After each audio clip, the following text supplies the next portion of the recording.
Welcome to Real Talk for Real Teachers. I'm Dr. Becky Bailey, the creator of Conscious Discipline, an expert in child development and education, and a lifelong teacher and learning. For those listening who are not aware of Conscious Discipline, it is a comprehensive, trauma-informed, brain-based, self-regulation program that combines discipline, social-emotional learning, and school culture into one integrated process. Real Talk for Real Teachers is a growing community of loving professionals who seek both to understand and be understood. Today, we're talking about a wonderful program called Saving Brains, developed in the country of Grenada. The program uses conscious discipline as a way of moving individuals and communities away from using corporal punishment as a method of discipline into more of a teaching mode. So let's kind of start with looking at corporal punishment in general. What do we actually mean? So corporal punishment, also called physical punishment, is a punishment intended to cause physical pain on a person. And, I don't know if you guys or anybody out there listening has been binge watching on TV, Henry VIII and Mary Queen of Scots and Queen of this, in the 15th century. That'll get you sensitized to corporal punishment, I'll tell you that.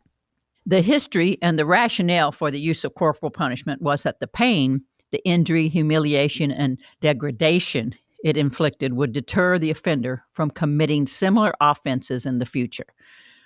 Despite no data to support this and an abundance of data to discredit these claims, our faith in corporal punishment and punishment in general is strong and alive and well.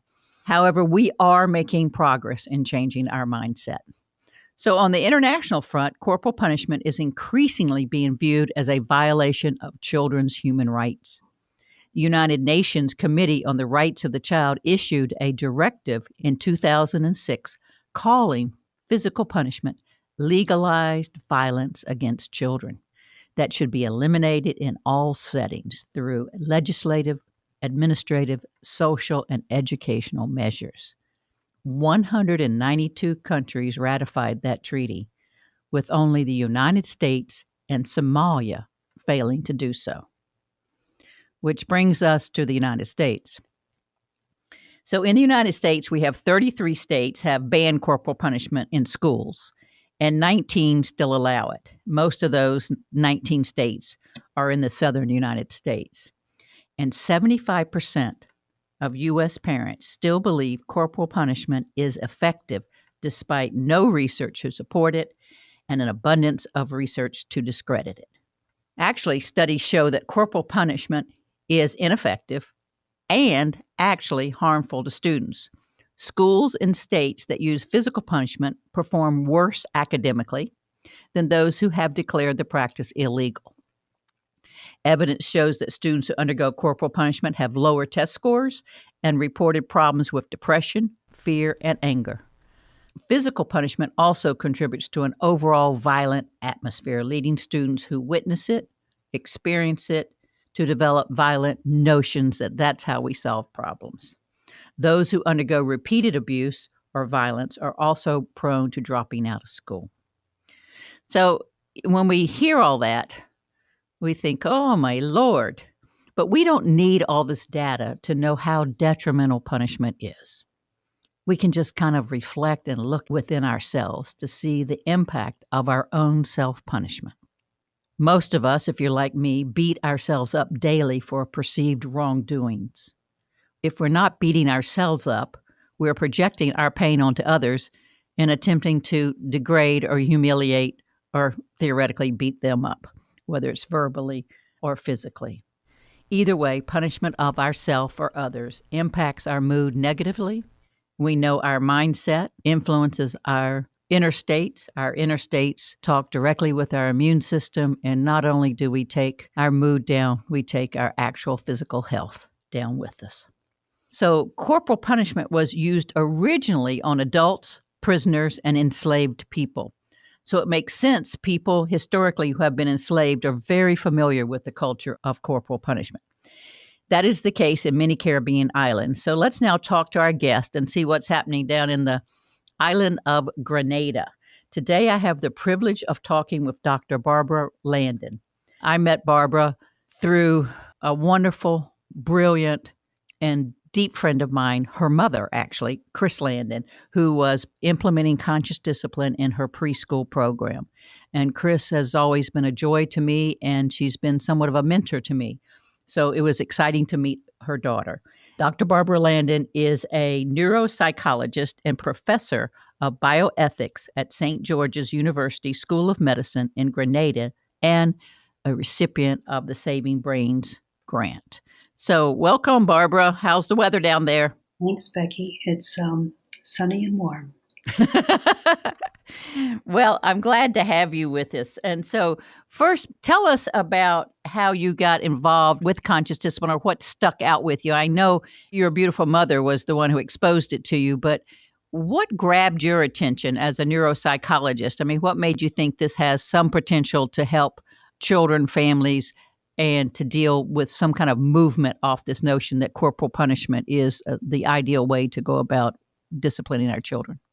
Well, long before I got interested in corporal punishment, I was actually working as a pediatric neuropsychologist, and I had looked at all of the parenting and teacher education programs, and this was the one that stuck with me because it's completely consistent with everything that I've ever learned about the brain. And I've been studying the human brain for a long time.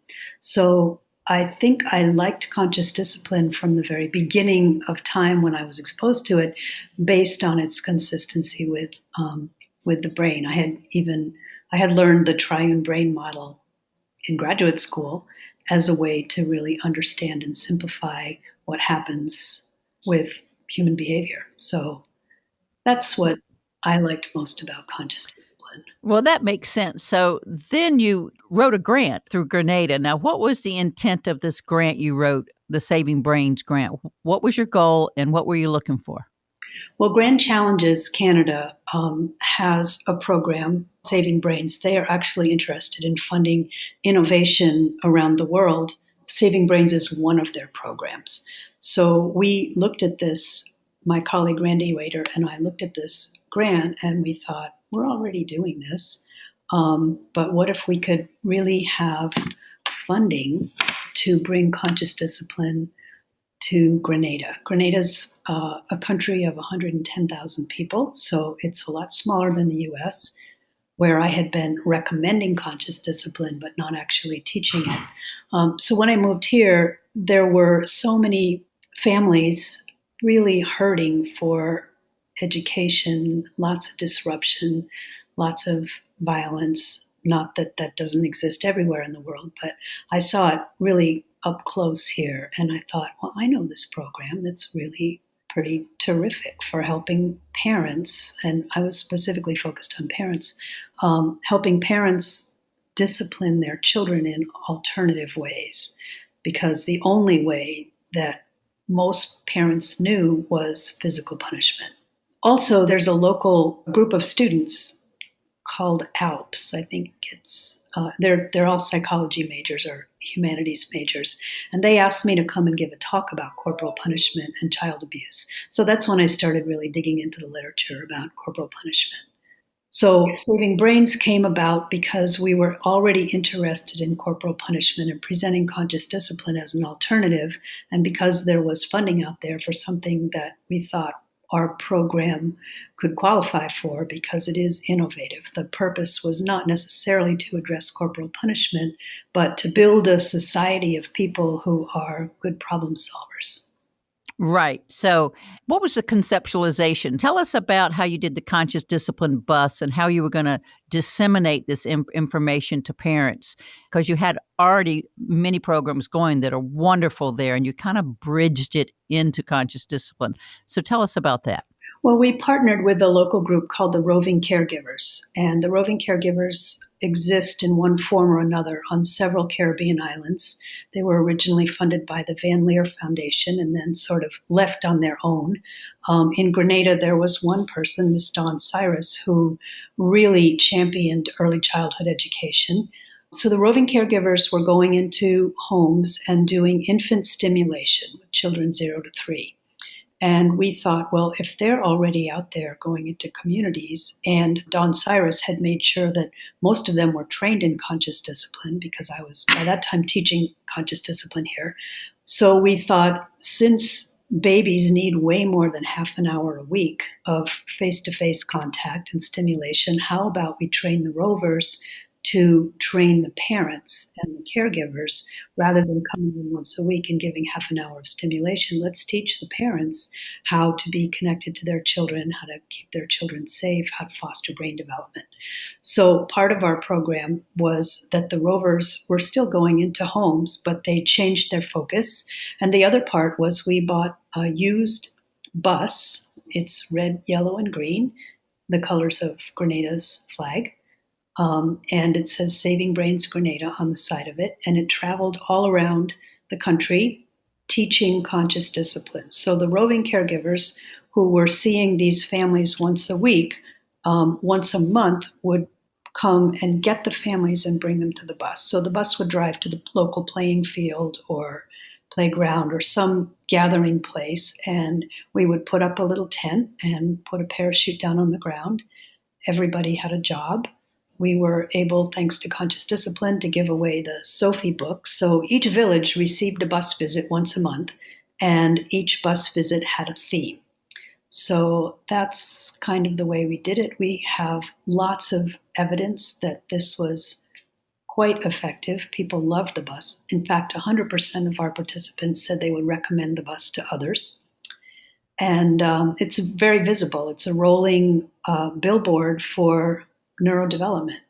Yeah, it's beautiful. I mean, it reminds me of growing up, kind of like the ice cream truck would come. Yes. You know, and you'd hear that little bell, and I don't know how often they came, but all the kids would run out to the ice cream truck, and it was like, yay!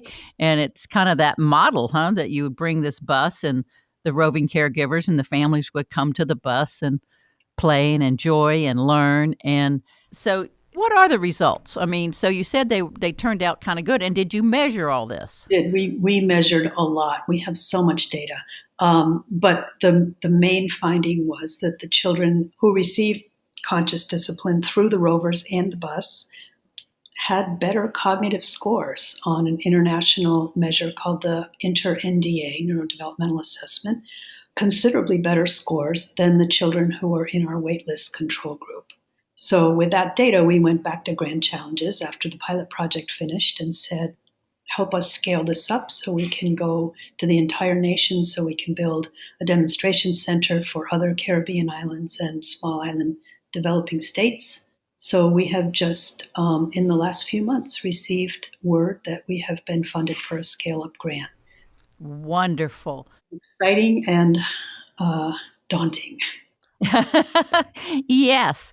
So in this process, Barbara, tell us a story. Tell us one of your big successes. You've been teaching conscious discipline in the island and, over a number of groups of people. But is there anything that kind of sticks out to you, like a real success story with either a parent or someone you were sharing the information with, or a program?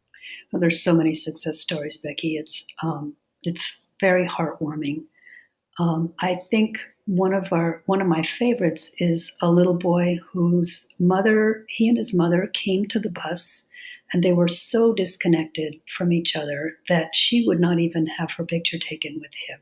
So he had his picture taken alone. Each village, the person on the bus, our wonderful Steph Holmes, who's also a conscious discipline instructor, would put up the pictures of it was basically the school family concept. So with Matt. Yeah, the friends and family board. And this little boy's picture went up all by himself because his mother wouldn't have a picture taken with him.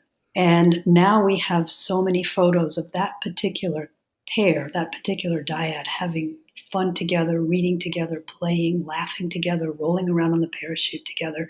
So we went from a parent-child dyad who just weren't connected at all to these beautiful photographs of a mother and child. He's about 2, having such a good time together.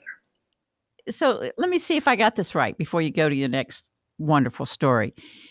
They went up there and they made connections around this bus, and their cognitive abilities increased. Exactly. So you weren't teaching cognitive skills. No, we were not. We were teaching connection. We were teaching joint attention. We did a lot of stop and go activities to build impulse control. We did lots and lots of I love you rituals. And basically, it was like a little community gathering. Anyone who had a young toddler could come to the bus. And we definitely wanted to focus on those who had roving caregivers as well, because they were the ones who were enrolled in the study, but anybody could come. Sometimes we had just people from the village standing around and observing. So, in addition to it being an enrichment activity for children and families, it was also an educational process that built some community connections. And that's part of what we're going to focus on in this next rollout of the Transition to Scale program, is really building that community. We'll be going into schools as well as into the communities. So the focus is now children 0 to 5 instead of 0 to 3. And UNICEF is involved, which we're really proud of. Excellent. So then tell me another story. I just want one more, either with an adult or with a child. And after you tell that story, let's go a little further. Did this seem to be an alternative option for parents instead of physical punishment? Well, here's an old story. After a conscious discipline session, the very first session, it was just on becoming brain smart. A mom went home and emailed me the next day. She told me that she had put supper on the table for this little girl. She said, I went home after that class and I felt so much love for that child. And I put her glass of milk on her placemat and she pulled her placemat towards her and the milk spilled. And she said, ordinarily, Doc, I would have gotten the belt. I would have beaten that baby because I thought that's what I was supposed to do. And instead, I just cleaned up the milk and got her a new cup. And she looked at me with big eyes and said, Mommy beat me? And the mom said, no, I'm not going to beat you. It was a mistake. So that was long before we were even really focused on corporal punishment. We were really just focused on teaching conscious discipline. So that was a big wake up for me that this program could actually reverse some of the deficits that we see in children because they expect to be beaten. Right. Yeah, that's a beautiful story, and I can hear it over and over and over and over, let me tell you. So, in regard to this, let's just go back to a little bit to physical punishment because it is so rooted in all of us. And if it's not physical punishment, some punishment of some sort. And I've never been pro or con for or against punishment. I just don't think it's effective, so why do something that's not going to achieve the goal you're after? So what are your thoughts on that? I mean, because now you've gotten into physical and corporal punishment and done many things worldwide. So what are your thoughts about that and how deeply it's ingrained in us and how, to some degree, how hard it is to let go of? It's really hard to let go of. I think I've addressed almost all of the arguments with people here because it is so much a part of the culture in the Caribbean. It's the culture of child rearing. So here's another story. SGU has a radio station, and I was a guest being interviewed about conscious discipline and saving brains. And afterwards, the host told me that he went to a very prominent boys' school here, and he was required, after the spelling test, to put up his hand with his fingers showing how many words he had gotten wrong. And the teacher would come along and give them a very hard smack on the hand for every word they'd gotten wrong. So he and his classmates learned to put up one finger because the teacher didn't actually look at the spelling test. He just wanted to know how many they'd gotten wrong and how many licks they would get. So he said, I didn't learn to spell, I learned to be devious. And when I look at the literature, there's so much international research now on, even in cultures where there's a lot of maternal warmth as well as corporal punishment, those children still don't do as well as children who are not spanked or hit or beaten. The other problem with corporal punishment is that it's administered when the adult is angry. And when the adult is angry, they're not self-regulated. So how are they possibly going to teach their child to be self-regulated? When an adult is angry, corporal punishment often escalates into actual physical abuse. I'm sure there are listeners who say, well, no, I'm very controlled. I give one spank and the child knows. And, we've heard all those arguments. But when you look at the research, it's so abundantly clear that regardless of whether it's premeditated corporal punishment, regardless of whether it's one smack, the children still don't have as good outcomes. In fact, there's one study, it's the Fragile Family Study, that shows that if you asked a parent if they had spanked a child in the last 2 weeks, and the parent said yes, regardless of how many times, when they look at those same children 2 years later, they're not doing as well as the children who didn't get spanked. So I find the evidence really compelling. It is really compelling. And I can't tell you how many people come up, and here's what I hear all the time. And so maybe you can respond to me if I'm going to be Exhibit A here. Well, I was spanked and I turned out fine. Well, what is your response to that? I get that all the time from senators down to my neighbor. I was spanked and I turned out fine. To which I can reply, well, I wasn't spanked and I turned out fine. So it's kind of a specious argument because we'll never know. And then I usually cite the literature. Yeah. One of the things, I do when people do that to me, when they say, I was spanked and I turned out fine, one of the things I say in response is, who loved you? Who loved you? And they'll say, my mother, my aunt, my father, whoever. And I said, which do you think was more powerful, the spanking or the loving, to make you into the person you are today? Oh, that's a good one, Becky. And they say loving. And I go, well, let's bring it on. Mm-hmm. Bring it on. Let's find new ways, because I think we can do it in different ways. So what's next now, Barbara? What's the plan for this? Well, earlier this week, we met with representatives from the ministries. We had a stakeholder meeting, and a number of people from the government of Grenada were together. I think what makes our project innovative, according to Grand Challenges, and certainly according to us, is it's a grassroots, bottom-up approach. It's one of the problems with corporal punishment legislation has been that often it's been enforced from the top down before people are ready. So this is a bottom-up approach.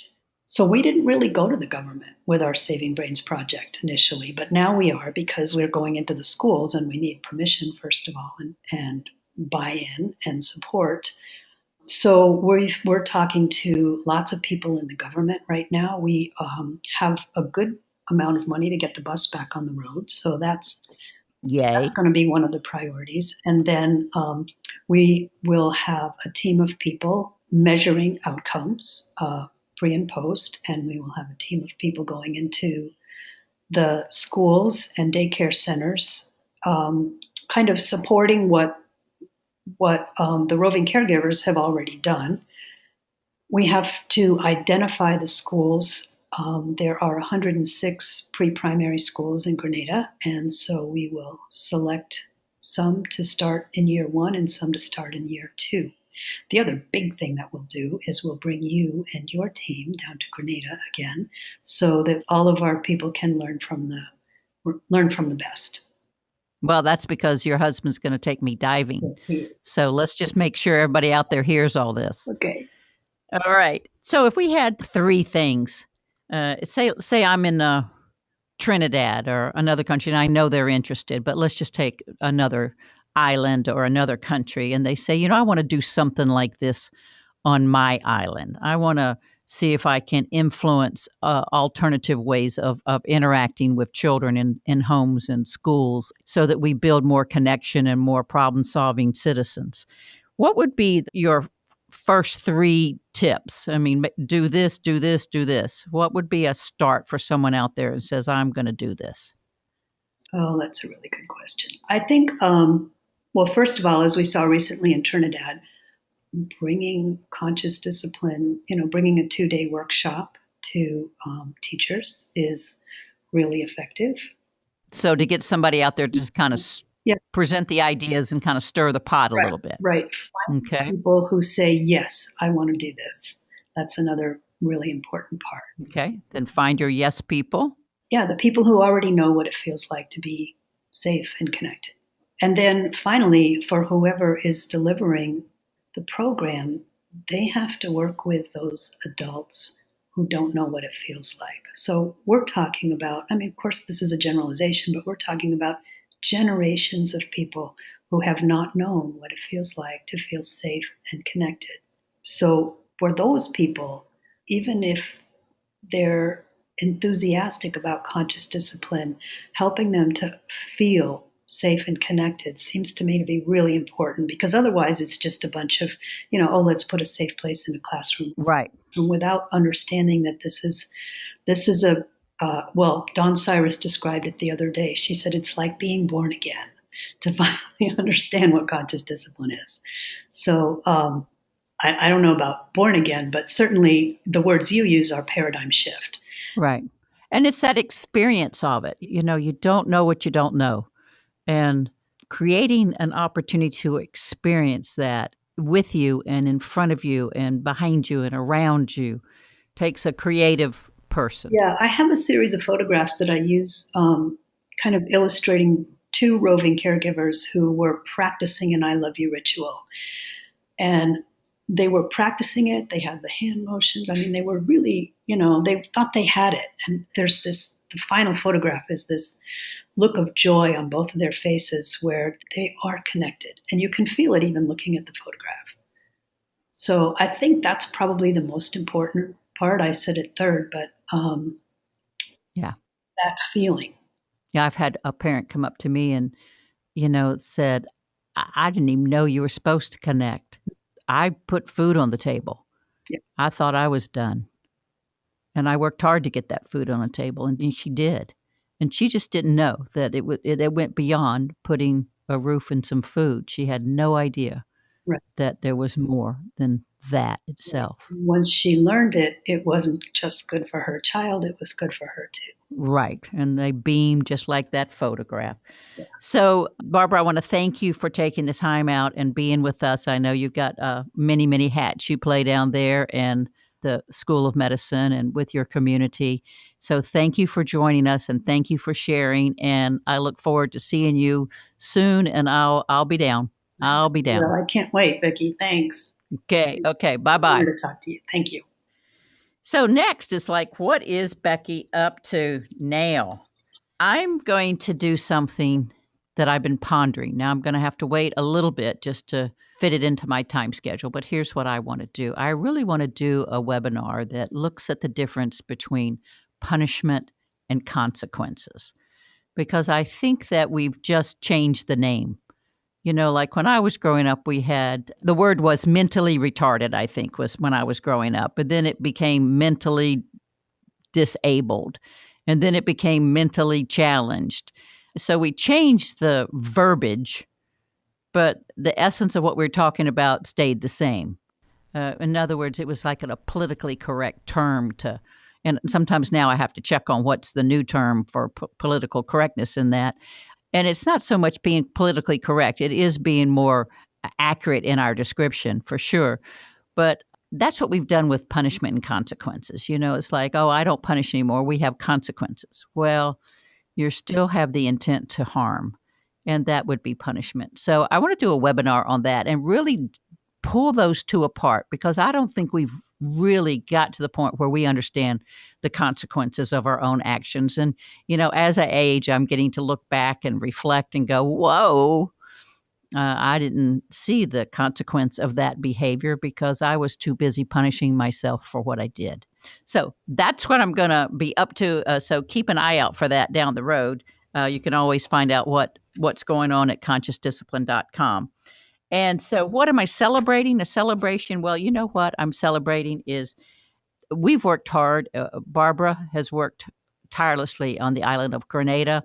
Not just her, but she has a team of phenomenal people. And we've tried to hold hands and pull this thing together for a number of years. And I am celebrating their additional funding. She didn't say this, but when they first gave away Saving Brains grants, it was only provide food for starving kids, because they thought, how are we going to save a brain is feed them. They didn't believe that we needed to connect with one another and treat each other differently to save that brain also. So we're breaking open a whole new funding stream, so to speak, and making awareness come to many people. So I'm celebrating all the additional funding going to Grenada to expand the Saving Brains and conscious discipline in that country. What a blessing. So with that, let's just recall we're all blessed in some way. Take a deep breath with me. And until next time, I wish you well. For more episodes of Real Talk with Real Teachers by Dr. Becky Bailey, visit consciousdiscipline.com/podcasts. You can also subscribe to this podcast on iTunes, Stitcher, or your favorite podcast app.